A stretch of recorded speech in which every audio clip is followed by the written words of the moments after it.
I accidentally discovered a large chunk of gold. I hesitated for a moment. Hey! Come look at this! What? Just come here! Look at this! Come here! My companion came over and crouched down beside me. To verify whether the gold was real, he pulled a high-pressure lighter from his pocket and flame-tested the chunk. After confirming the gold's authenticity, we quickly grabbed our shovels and started digging. We dug all afternoon, but even with all our strength, we still couldn't move it. We then tied the gold to the back of our vehicle. Okay.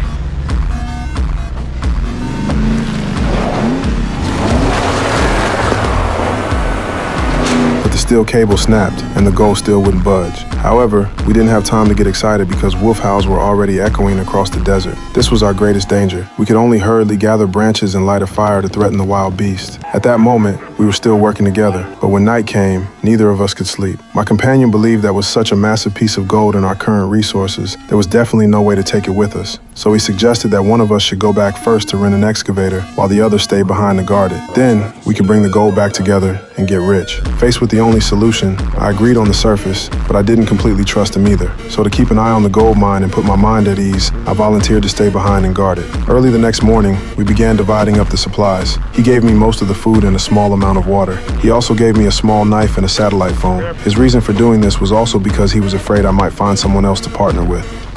By the time I get back, we'll be rich as all hell.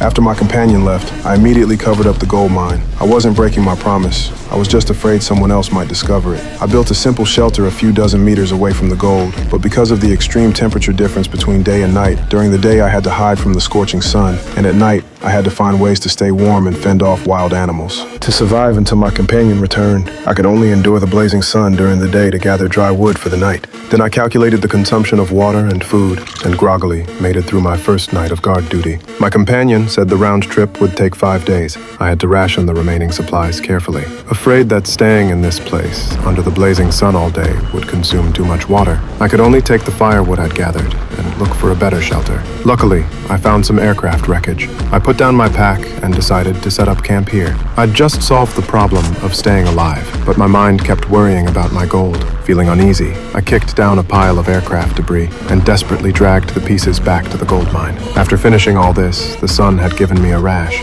Although I could now watch over the gold mine, I'd used up a lot of energy, and the remaining supplies wouldn't last much longer. I sat beside the gold mine, driving away any threatening creatures. At the same time, I stubbornly used a rock to chip off a small piece of gold. But since I didn't have many supplies left, I called my companion to tell him about my situation and urged him to hurry back.